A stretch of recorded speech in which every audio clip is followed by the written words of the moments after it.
kalau Mbak Jueni datang kan bisa sama Mbak Jueni. Oke. Coba. Oke. Action guys, sudah guys.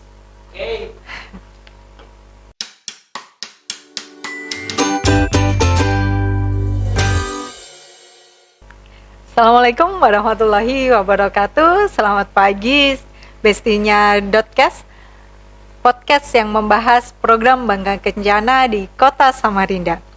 Hari ini kita akan membahas sesuatu yang penting, tetapi kadangkala masih dianggap tabu nih di masyarakat, yaitu MKJP, metode kontrasepsi jangka panjang. Nah, Bestinya Dotcast, hari ini kita sudah kedatangan nih narasumber yang luar biasa.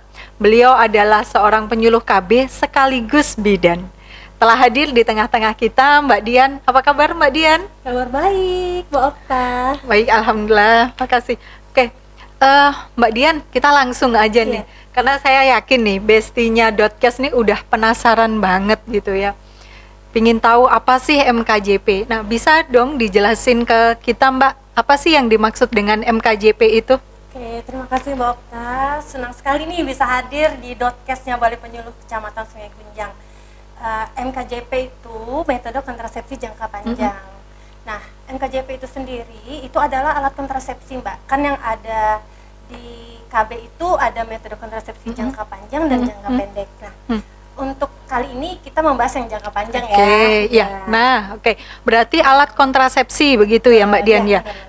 Nah, kalau boleh tahu nih Mbak, ada berapa jenis sih MKJP itu? Oke, karena ini kita topiknya di MKJP aja ya, yang jangka panjang aja. Benar. Jadi ada 4 nih Mbak. Jadi yang pastinya itu sahabat atau Bestinya Dotcast nih ya, benar ya. Itu ada 4 ya, Bestinya Dotcast. Yang pertama itu namanya IUD, intrauterine device. Kemudian yang kedua itu implan atau yang biasa kita kenal dengan susuk. Dan yang ketiga itu MOP atau metode operasi pria. Dan yang keempat itu MOE. MOE itu untuk yang wanitanya yang operasinya. Oke, baik. Oh, benar. Jadi Bestinya Dotcast ada 4 tadi ya, Mbak Dian ya. Oke. Mbak Dian, boleh nggak dijelaskan? Pastikan setiap metode ini, alat dan metode ini itu kan pasti punya kelebihan dan kekurangan ya. Boleh nggak di-share ke kami nih? Tapi sebelum ini boleh nggak minum dulu Oke, Mbak? oh iya. Tegang Iya, betul. Dari tadi kayaknya kita pada jadi pandangan. betul. Jadi lupa saya. Iya, silakan Mbak Dian. Ya ini sama sekali bisa berkunjung di Balai Penyuluh ini. Udah ramah penyuluh KB-nya, terus disiapin minuman lagi. Oke, makasih ya. Oke, makasih Mbak Dian. Udah berkurang ketegangan saya karena ini saya juga pertama diundang di sini. Jadi tadi IUD ya. IUD tadi keuntungannya, kalau keuntungannya itu tuh efektif, Mbak. Efektif, kemudian praktis. Nah, tadi disebut metode kontrasepsi jangka panjang karena panjang sampai 10 tahun. Jadi kita tuh nggak mikir lagi kan, kayak misalnya, kayak suntik tuh harus tiap bulan, kayak suntik 1 bulan, atau kayak suntik 3 bulan harus 3 bulan. Jadi nggak harus bolak-balik gitu ya Mbak ya. Betul. Jadi kan praktis kemudian efektif, itu yang pertama. Kemudian kadang kan kita itu juga sering lupa kayak minum pil. Nah, jadi itu benar-benar kita itu efektif banget kan, itu untuk keuntungannya. Terus kalau kerugiannya dari IUD itu perdarahan Mbak, kadang memang, tapi yang kita biar ingat tuh paling 1-2 hari aja. Oh gitu, jadi mungkin lebih banyak baik, jadi bukan pendarahan yang hebat, bukan. Oh bukan ya, jadi maksud saya. Oke, baik, maksudnya haidnya lebih banyak keluarnya, betul, begitu ya. Oke, iya. Nanti kalau dikira perdarahan langsung pada nggak mau pakai. Iya, benar. Iya, kemudian tadi IUD ya Mbak ya. Iya, betul. Oke, terus berarti ini aman ya untuk yang penderita misalnya kayak tekanan darah tinggi gitu, aman ya Mbak ya? Bukan hormonal, benar. Oke, karena gitu. bukan hormonal, jadi dia sangat efektif untuk yang mempunyai kayak tekanan, kemudian misalnya ada penyakit-penyakit penyerta itu karena tanpa hormon. Oh gitu, baik. Iya, ada syarat khususnya nggak Mbak? Misalnya seseorang tuh bisa dipasang IUD begitu? Ya. Kalau untuk syarat khusus, misalnya nih habis lahiran ya. Kalau habis lahiran itu setelah lahiran paling tidak 28 hari. Setelah itu kita tunda dulu sampai Ya, jadi 28 hari itu di awal, nanti diedit ya kan? Nggak apa-apa ya, bestinya.cast. Jadi 28 hari itu setelah lahiran. Nah, kemudian setelah itu 40 hari. Seperti itu ya. Setelah 40 hari begitu ya. Oke, baik. Iya. Oke, tadi yang pertama adalah IUD. Nah, yang kedua nih Mbak, implan gitu ya, atau biasa kita sebut susuk gitu ya. Karena dalam pikiran saya tuh, oh susuk nih berarti kayak susuk penglaris gitu, bukan ya? Yang pasti susuk kecantikan. Oh gitu, baik-baik. Gimana nih Mbak, kalau terkait implan ini? Kalau kita pakai susuk itu, ini susuk untuk KB ya, bestinya.cast. Jadi susuk itu kadang kan juga kok dipasang di tangan tuh ya kan susuknya. Dipasangnya berarti di sebelah? Di sebelah, kalau misalnya kita pakai tangan kanan, aktivitas biasanya bidan itu tanya, biasanya pakai yang biasa sering dipakai begitu. Jadi kalau biasanya pakai sering pakai tangan kanan, biasa dipakai di tangan kiri. Jadi dia itu sepertiga, dia di bawah, di lengan atas. Seperti itu. Jadi itu biasanya 1 atau 2 batang. Gitu. Untuk jangka waktunya berapa lama nih? 3 tahun. 3 tahun. Ya, dia mengandung hormon kalau ini Mbak Okta. Jadi dia tuh pakai hormon progesteron. Oke, berarti dia mengandung hormonal, hanya saja jangka waktunya lebih panjang nih ya, 3 tahun gitu. Jadi kembali nih, kita nggak harus bolak-balik untuk suntik atau tiap hari harus minum pil begitu ya Mbak Dian ya. Oke, benar-benar. Nah, selain tadi kan udah 2 nih, berarti masih ada 2. Tadi kalau nggak salah Mbak Dian sebutin bahwa ini adalah kontrasepsi mantap begitu ya? Iya, betul. Oke. Itu gimana sih maksudnya Mbak dengan kontrasepsi mantap itu? Iya, jadi kalau kontrasepsi mantap itu benar-benar kita bersama suami itu mantap untuk tidak punya anak lagi. Kenapa? Karena ini permanen Mbak. Jadi yang dia pakai metode operasi ya. Jadi yang pria itu namanya MOP atau biasa disebut dengan vasektomi. Vasektomi. Kenapa disebut dengan vasektomi? Karena saluran yang dipotong itu adalah vas deferens. Itu karena saluran itu yang mengeluarkan sperma ya. Jadi kalau misalnya nih di spermanya kemana nih? Misalnya kan pasti ada pikiran seperti itu. Betul pasti itu. Jadi tetap mengeluarkan cairan, Mbak.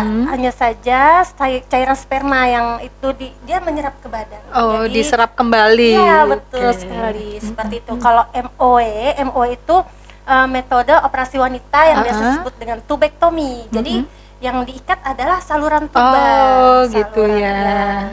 Jadi itu. Saluran tubanya yang diikat gitu, jadi kiri dan kanan begitu ya Mbak ya. Oke.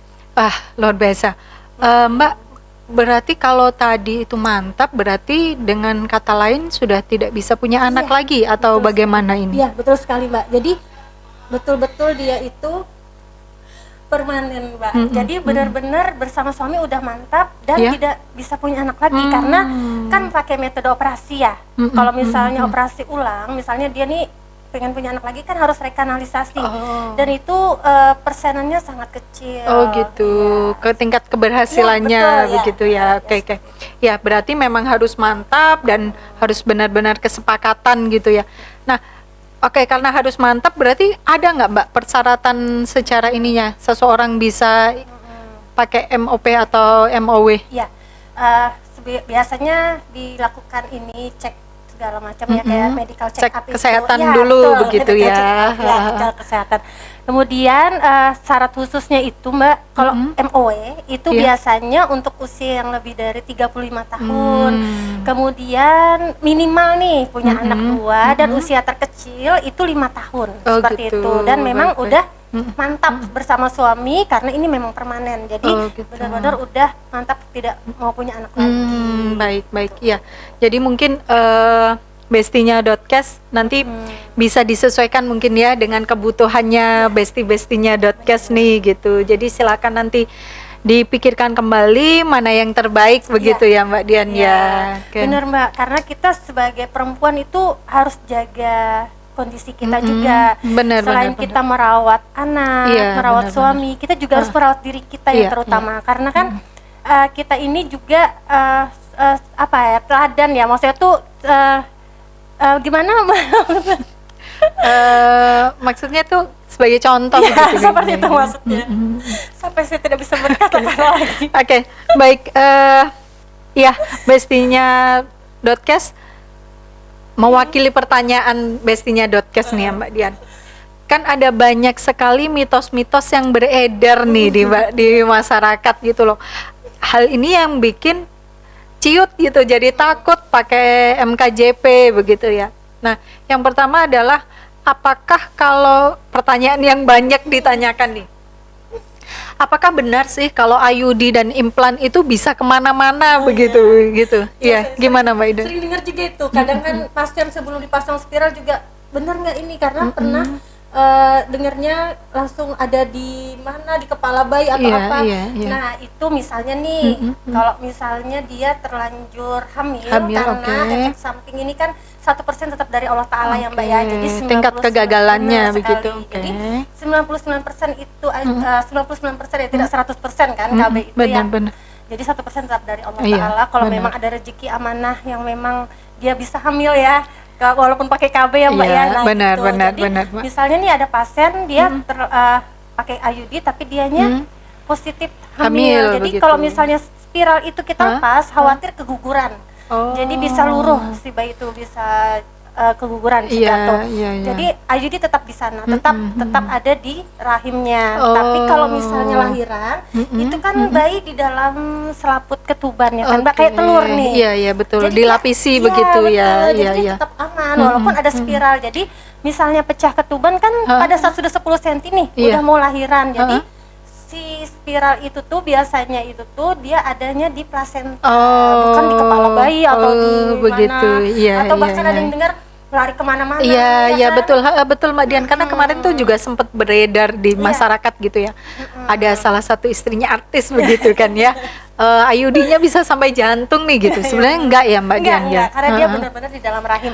Dan bidan pun juga selalu mengukur kan rahim itu apakah memang cocok atau memang bisa dipasang dengan si pasien. Jadi tidak sembarang. Jadi nggak asal pasang gitu ya. Jadi nah, bestinya Dotcast jangan khawatir, sebelum dilakukan pemasangan IUD itu pasti akan dicek dahulu. Gitu. Oke. Oke, ya, makasih Mbak Dian. Bestinya Dotcast, semoga episode kali ini bisa memberikan informasi yang bermanfaat. Kami tunggu kritik dan syaratnya di IG Balai Penyuluh di @balaipenyuluh KB Sungai Kunjang. Kemudian jangan lupa like dan subscribe serta share podcast ini. Jangan lupa juga nyalakan tombol loncengnya agar tidak ketinggalan. Mbak Dian, terima kasih ilmunya yang sangat luar biasa hari ini. Terima kasih, sehat selalu Mbak Dian. Itu juga dengan Mbak Okta dan teman-teman semua penyuluh KB di Kota Samarinda. Iya, baik. Makasih sahabat Dotcast. Assalamualaikum warahmatullahi wabarakatuh.